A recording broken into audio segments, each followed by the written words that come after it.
Meg 2, The Trench stars Jason Statham, Wu Jing, Sophia Cai, Paige Kennedy, Sergio Perez Mencheta, Skyla Samuels, and Cliff Curtis. Released on August 4, 2023, the film has Jonas Taylor encountering the return of the dangerous megalodon. The film is directed by Ben Wheatley, who also directed films such as Down Terrace, Kill List, Free Fire, Rebecca, and In the Earth. It is based on the 1999 novel The Trench by Steve Alten.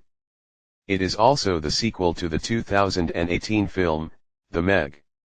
It's fun to hang out at the beach and soak up the sun during the hot summer days. But if there's one thing we learned from watching shark movies, it's that the beach isn't always the safe place to go during the season. Since the release of Steven Spielberg's Jaws in 1975, we've had a constant phobia of going into the water, fearing a shark might be nearby waiting for its unsuspecting snack. It doesn't help that Hollywood keeps providing countless shark movies to remind us of that fear.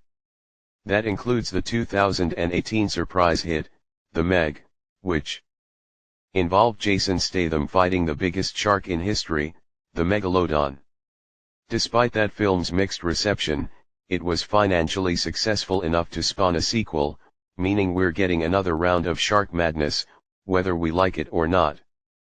But this time, the other prehistoric sea predators accompany the Megalodon for even more chaos above the sea. Does the follow-up have enough bite to justify its existence and provide late summer popcorn fun? Let's head out to sea and find out. Taking place 4 years after the first film, the story centers on rescue diver Jonas Taylor, Statham, who returns to the sea for another mission. He and Jing, are tasked to lead a research team on an exploratory dive into the deepest depths of the ocean known as the Trench. Their expedition leads them to discover that the dangerous prehistoric creatures, including the megalodons, have existed in the trench for centuries. Unfortunately, their exploration turns into a fight for survival when a mining operation causes the megs and the other creatures to be set loose on the world. Jonas and his crew must brave the dangerous waters once more to save everyone from becoming the megalodon's all-you-can-eat buffet. Many shark movies in the current generation tried and failed to live up to the Steven Spielberg classic that started the terrifying trend.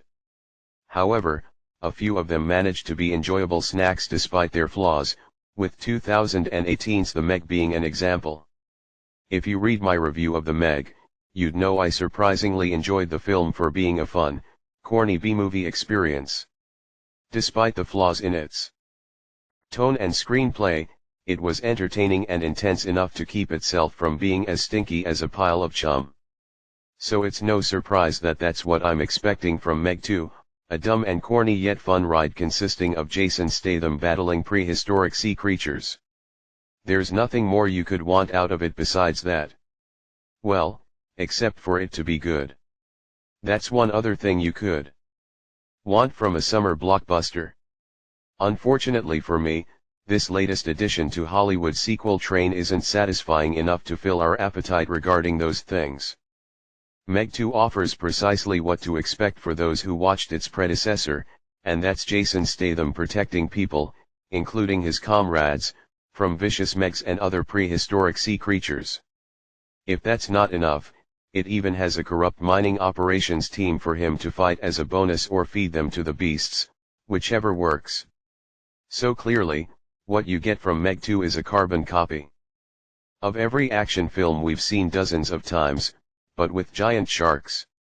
It's not without a few amusing moments regarding the action scenes and the cast. Sadly, none of them can compare to the ones from its predecessor regarding its ideas, resulting in a heavily cliched and unfulfilling plate of rancid cinematic chum. Regarding Ben Wheatley's filmography, the only film I've seen from the filmmaker was Free Fire in 2016. I remembered thinking that that movie was okay, even though it wasn't a classic like the other great ones he helmed. So Meg 2 is my second exposure to Wheatley as a director, and I have to say that it makes me want to check out the rest of his films I've missed out on. This film beats Free Fire as Wheatley's biggest misfire in his directorial career regarding his direction. Like its predecessor, Meg 2 still has trouble maintaining the tone it was going for. It had a few ridiculous elements like the character's exoskeleton suits strong enough to crush stones and the trench. However, they're bogged down by its need to be a serious action horror movie, leaving its silliness surprisingly underwhelming and mediocre. Even when it does get serious involving the characters, it left me with an upset stomach on how they're handled. It's a tonal clash that only splashes around like a helpless victim on the water instead of swimming gracefully. The Meg had problems with the storytelling and tone, but at least it knew to embrace its B-movie essence amid its narrative and tension. Regardless of how we feel about the first film's director, John Turteltaub, some of us can admit that he worked around those flaws better than Wheatley delivered in Meg 2. The Meg is an enjoyable B-movie schlock with a higher budget and suitable scares. While Meg 2 is just, well, a schlock with a higher budget and decent frights. Yes, you read that right. Meg 2 has the same amount of scares as its predecessor since it is part horror. Unfortunately, the tension that made the Meg a frighteningly good time was lost in the sequel's depths. There's also the movie's editing, which looked periodically choppy. It looks like it was heavily altered to fit the teen rating standard instead of taking the bold approach with its R rating. Honestly, it would have been a bit better if it was rated R instead of PG-13, but what can you do?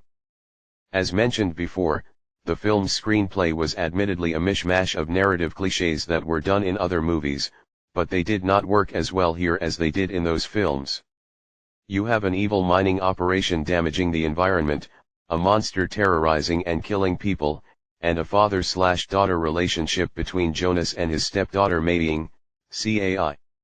It also has a similar sequence to the first film, where the megalodons devour people at a crowded beach.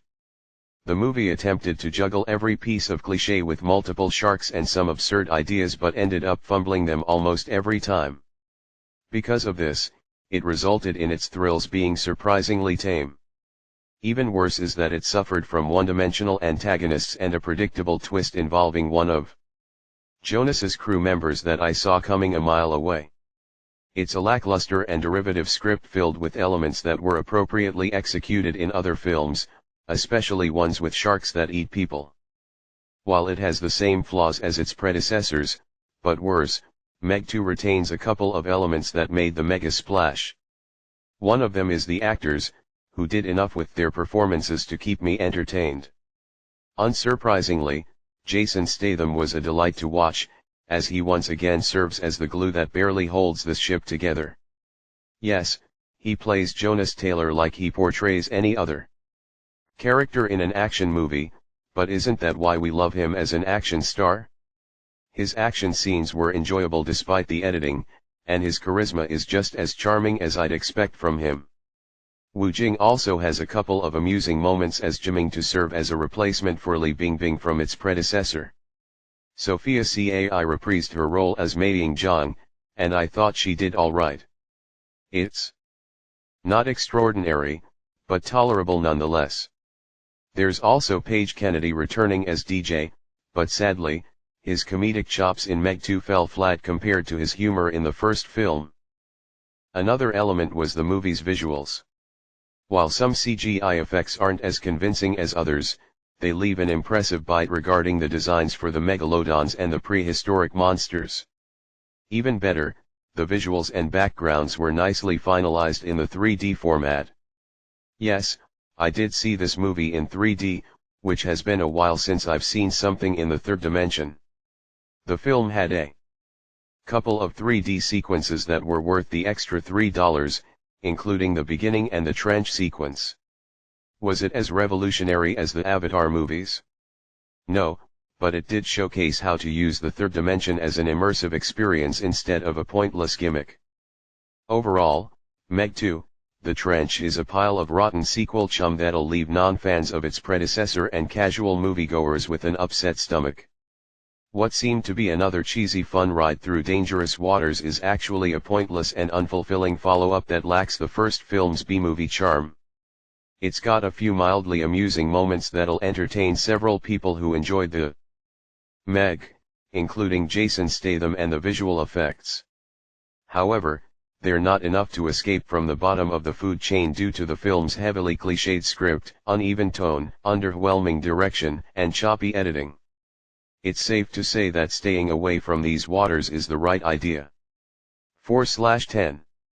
Anyways, thanks for watching, see you later, bye.